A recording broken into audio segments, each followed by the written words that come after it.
예, 할렐루야. 3월 2일 화요일 짱목과 말씀수다의 시간입니다. 예, 말씀수다에 오신 여러분들 환영하고 사랑하고 축복합니다. 오늘 하루도 화이팅 하세요. 자, 오늘 우리에게 주시는 하나님의 말씀은 베드로후서 1장 12절부터 21절의 말씀, 하나님 말씀을 보시겠습니다.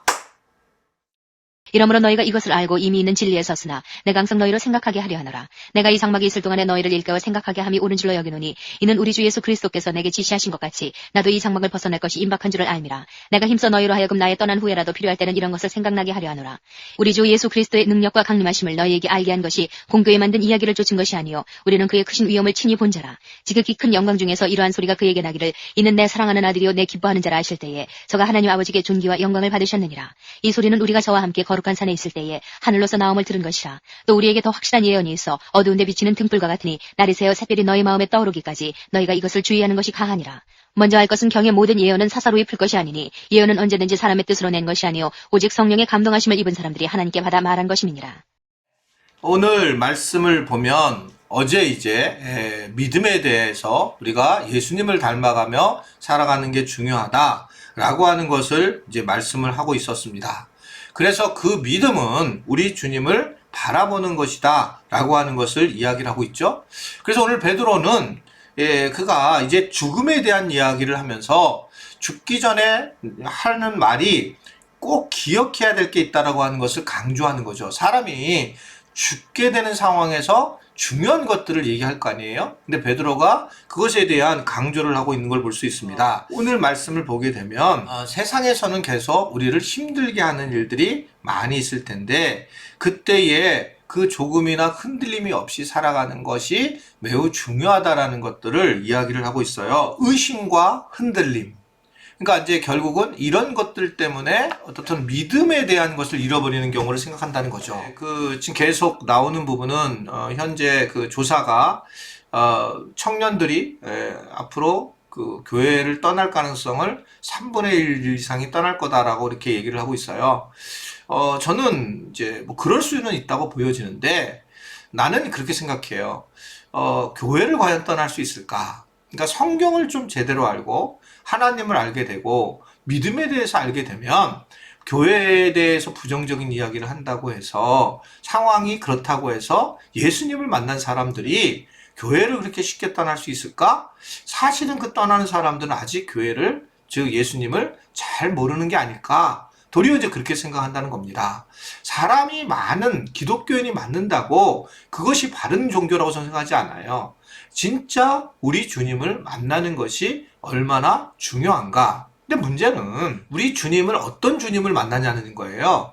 성경에서 나오는 주님을 만나야 되는데 우리는 대체적으로 내가 원하는 하나님을 생각한다는 거죠. 여러분, 내가 원하는 하나님은 우상이에요. 내가 말로는 하나님의 뜻, 하나님을 위해서 이렇게 얘기하고 있지만 주를 위해서 사실은 어떻게 생각하면 자기가 원하는 주님은 결국 우상 숭배하고 마찬가지입니다. 그러니까 우리가 이렇게 말씀을 잘 보고 말씀을 건강하게 해석하고 말씀을 전체로 보는 것이 얼마나 중요한가라고 하는 것을 이제 오늘 계속 베드로가 이야기를 앞으로 이번 주에 내내 하게 될 거라고 하는 걸 볼 수 있습니다. 어떻든 간에 이 베드로가 이러한 세상에서 이제 어떻게 이겨냈을까라고 했을 때에 그는 자기의 어떤 경험을 얘기하는데 그게 뭐냐면 변화산의 사건이거든요. 변화산에서 그가 주님의 영광을 직접 보고 하늘의 신령한 증언을 들었다라고 이렇게 이야기를 하고 있습니다. 결국 이것은 이러한 것들은 하나님이 직접 내게 해주신 은혜다라고 아주 단호하게 선포를 하고 있는 걸 볼 수가 있습니다. 왜 그러냐면 이러한 것들을 통해서 나는 흔들림이 없었다라고 하는 것을 이야기를 하고 있는 거예요. 저는 말씀 중심의 삶을 살아가야 된다는 건 분명히 생각하지만 하나님은 신비로운 분이시기 때문에 때로는 또 신비로운 어떤 경험들도 매우 중요하다고 보여지는 것입니다. 그래서 누군가가 얘기했을 때 말씀으로 얘기하는 것은 자기한테 양육이 될 수 있겠지만 다른 사람들, 특별히 이제 예수님을 모르는 사람에게는 자기의 경험이 자기의 어떤 하나님이 하신 그 어떤 증거, 증언 또는 뭐 간증 이런 것들이 매우 중요해요. 그림으로 얘기해주고, 그 다음에 이제 이분이 교회를 나왔을 때 거기에 말씀으로 이제 훈련이 되고 양육되는 게 맞지만, 그전에는 야, 내가 이렇게 했을 때 하나님이 이렇게 하시더라 라고 하는 그런 우리가 그 고민들, 그런 어떤 경험들, 이것이 어떻게 생각하면 매우 필요한 일이다라고 개인적으로 저는 생각을 합니다. 왜냐하면 오늘 이 베드로도 그랬고, 저도 예수님을 만날 때에 먼저 처음에 잠깐 말씀으로 중학교 2학년 때 만났지만, 시간이 지나면서는 그 다음에 이제 내가 그 목회자로 결정을 하게 됐을 때는 굉장한 그런 어떤 환상을 보게 되고 예언을 경험하게 되고 그 간증거리가 굉장히 많았죠. 처음에 교회를 개척했을 때도 간증거리가 정말 많았어요. 그러니까 그런 것들을 통해서 하나님이 살아계시다는 것을 느끼게 되고, 내가 몸이 아플 때에 기도할 때에 하나님 직접 치유하시는 것들을 얼마 전까지도 느끼게 되니까, 저는 그럴 때 이제 정말 하나님 살아계시는구나 라는 것을 생각해요. 그런데 이게 내가 만약 우리 교인들한테 이런 얘기를 자주 하게 되면 우리 교인들이 말씀으로 가지 않고 자꾸 그쪽 어떤 그런 기적 또는 뭐 치유 이쪽으로만 가기 때문에 그러기 위해서 뭐 간증을 좀 덜 하는 편이고 간증 집회를 안 하는 것이지, 실제로는 이 간증이 살아가면서 매우 필요하다. 오늘 세상을 살아가시면서 특별히 안 믿는 분들에게 그런 간증을 이야기하는 건 굉장히 중요해요. 안 믿는 분들에게. 근데 우리 같은 크리스찬들에게는 그런 간증거리가 오히려 나중에 걸림돌이 되고, 어떻게 저렇게 하나님을 만났다는 사람이 저럴 수 있을까? 같은 뭐 순식구에게도 이게 너무나 이런 간증만 얘기하게 되면 오히려 그것 자체가 마이너스가 되는 거, 그걸 이제 많이 또 보게 되잖아요. 그래서 이건 그러나 안 믿는 사람, 안 믿는 친구나 누구에게 내가 하나님을 이렇게 만났는데 이런 상황에서 하나님 나한테 이렇게 했다, 이런 것들을 이제 보게 되면 그분들이 하나님은 살아계시는 분이시라는 거를 이제 간접적으로 볼 수 있지 않을까라고 생각을 하게 됩니다. 여하튼 이 베드로도 아주 강력하게 자기도 하나님을 경험했고 이 변화산에서 음성을 들었고 이런 것들을 이야기를 하고 있는 걸 볼 수가 있습니다. 그럼에도 불구하고 더 확실한 게 뭐냐?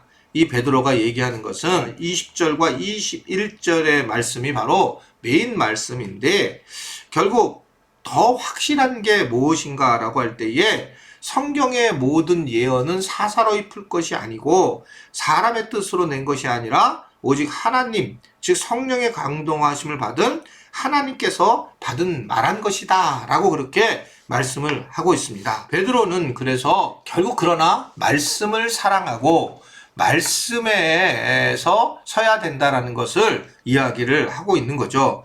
그러니까 말씀을 사랑하고 말씀을 계속 듣고 읽고 나가야 한다.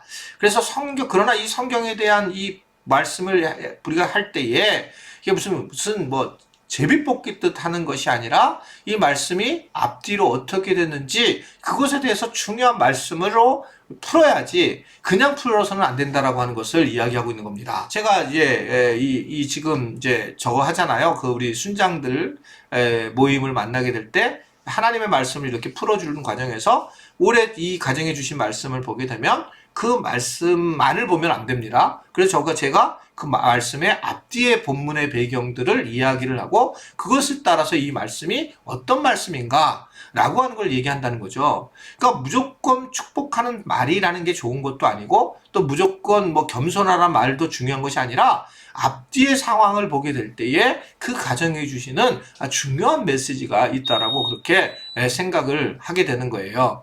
그래서 오늘 말씀도 바로 그겁니다. 말씀에 대한 것이 너무 중요하고 이 날마다 말씀을 듣고 이해를 해야 되고, 그리고 이 말씀을 성령의 충만함으로 말씀을 대할 때에 말씀이 우리에게 말씀을 하고 있다는 것을 이야기하고 있습니다. 오늘도 우리가 마찬가지거든요. 세상을 살아갈 때에 어떻게 말씀 중심의 삶을 살아갈까라고 할 때 내가 성령이 충만한 삶이 돼야지만 말씀이 받아들여지고 말씀이 이해가 되는데, 내가 계속적으로 내 안에 쓰레기가 가득 차고 내 안에 어둠이 가득 차 있으면 말씀을 내가 이용하는 자로 세워질 경우가 굉장히 많이 있습니다. 이것이 정말 쉬운 일이 아니기 때문에 오늘 이 베드로가 어떤 간증도 중요하지만 말씀의 해석 자체가 매우 중요하다. 그래서 아무쪼록 그럼 어떻게 하면 좋을까라고 할 때에 이게 말씀 묵상을 계속만 들어도 훨씬 도움이 될 거라고 생각해요. 왜냐하면 이게 계속 이어져서 말씀을 듣고 하나로만 듣지 않기 때문에 그런 모습이라는 겁니다. 말씀 묵상에서도 제가 이 좀 성경 구절이 길어도 그냥 같이 그냥 쭉 읽게 만드는 이유는 바로 이 말씀을 전체를 읽어야지 한 줄로 뚝뚝 읽게 되면 그렇게 되면 자기 의도에 대한 사사로운 예언의 말씀이 될 수 있기 때문에 그렇습니다. 아무쪼록 그래도 이렇게 영상으로 참여하시는 분들은 말씀을 잘 또 듣고 잘 따라온다라고 저는 생각하고 또 건강하게 말씀에 대해서 이해할 수 있을 거라고 생각합니다. 저에게 말씀 잘 전할 수 있도록 또 저도 사사로이 말씀 풀지 않도록 기도해 주시고 또 격려해 주시면 감사하겠습니다. 오늘 하루도 주님 은혜 가운데에 행복한 하루 되세요. 기도하겠습니다. 하나님 아버지, 우리의 삶에서 하나님이 직접 만지신 것을 경험하는 그런 일들이 있었습니다. 놀라운 간증거리들이 많이 있었는데 그것을 잊어버리고 살았습니다. 그것을 기억하고 다시 내가 사랑하는 사람들, 또 특별히 예수님을 믿지 못하고 실족한 분들에게 잘 나누게 하시고, 또는 그러나 우리가 그 간증이 중요한 것이 아니라 우리가 말씀 속에 살아가는 것이 더 중요하고, 이 말씀을 우리가 잘 성령 충만해서 우리의 말씀으로 받아들이는 은혜를 누리는 그런 시간이 되도록 도와주옵소서. 오늘 하루도 오늘 말씀을 하나 붙들고 귀하게 살아가는 우리 지체들이 되기를 바라며 예수님의 이름으로 기도드리옵나이다. 아멘.